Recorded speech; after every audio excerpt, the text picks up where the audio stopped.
بسم الله الرحمن الرحيم. الرحمن علم القرآن خلق الإنسان علمه البيان الشمس والقمر بحسبان والنجم والشجر يسجدان والسماء رفعها ووضع الميزان ألا تطغوا في الميزان وأقيموا الوزن بالقسط ولا تخسروا الميزان والأرض وضعها للأنام فيها فاكهة والنخل ذات الأكمام والحب ذو العصف والريحان فبأي آلاء ربكما تكذبان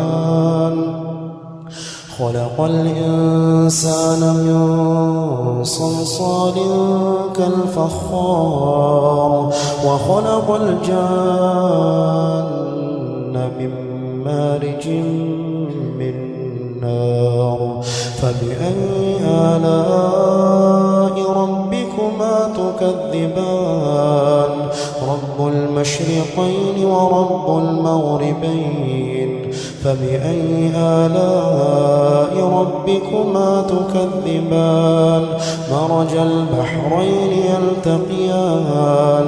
بينهما برزخ لا يبغيان فبأي آلاء ربكما تكذبان يخرج منهما اللؤلؤ والمرجان فبأي آلاء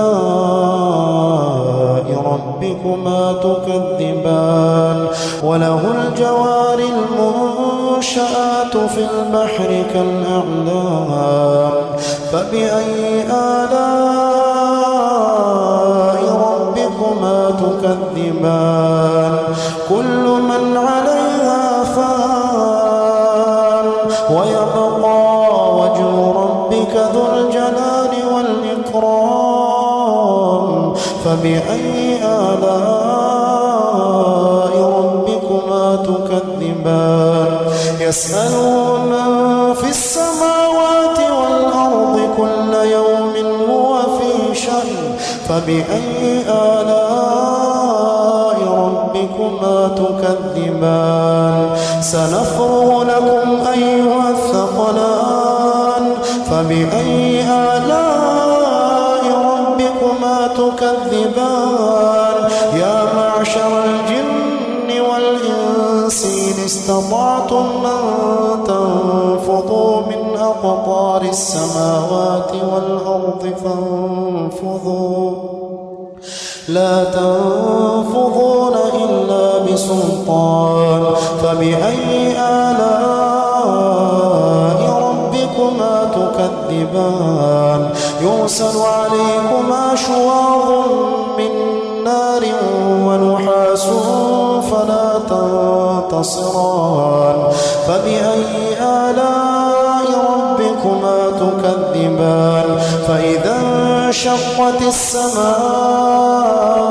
فكانت وردة كالدهان فبأي آلاء ربكما تكذبان فيومئذ لا يسأل عن ذنبه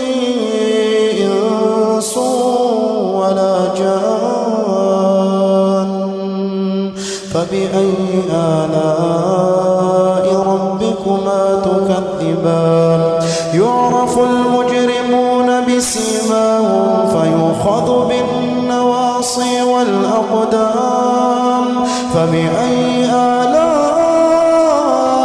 ربكما تكذبان هذه جهنم التي يكذب بها المجرمون يطوفون بينها وبين حميم آن فبأي آلاء ربكما تكذبان ولمن خاف مقام ربه جنتان فبأي آلاء ربكما تكذبان ذواتا أفنان فبأي آلاء ربكما تكذبان فيهما عينان تجريان فبأي آلاء ربكما تكذبان فيهما من كل فاكهة زوجان فبأي آلاء ربكما تكذبان متكئين على فرش بطائنها من استبرق وجنى الجنتين دان فبأي آلاء ربكما تكذبان فيهن قاصرات الطرف لم يطمثهن إنس قبلهم ولا جان فبأي آلاء ربكما تكذبان كأنهن الياقوت والمرجان فبأي آلاء ربكما تكذبان هل جزاء الإحسان إلا الإحسان فبأي آلاء ربكما تكذبان ومن دونهما جنتان فبأي آلاء ربكما تكذبان مدهامتان فبأي آلاء ربكما تكذبان فيهما عينان نضاختان فبأي آلاء ربكما تكذبان فيهما فاكهة ونخل ورمان فبأي آلاء ربكما تكذبان فيهن خيرات حسان فبأي آلاء ربكما تكذبان حور مقصورات في الخيام فبأي آلاء ربكما تكذبان لم يطمثهن إنس قبلهم ولا جان فبأي آلاء ربكما تكذبان متكئين على رفرف خضر وعبقري حسان فبأي آلاء ربكما تكذبان تبارك اسم ربك ذي الجلال والإكرام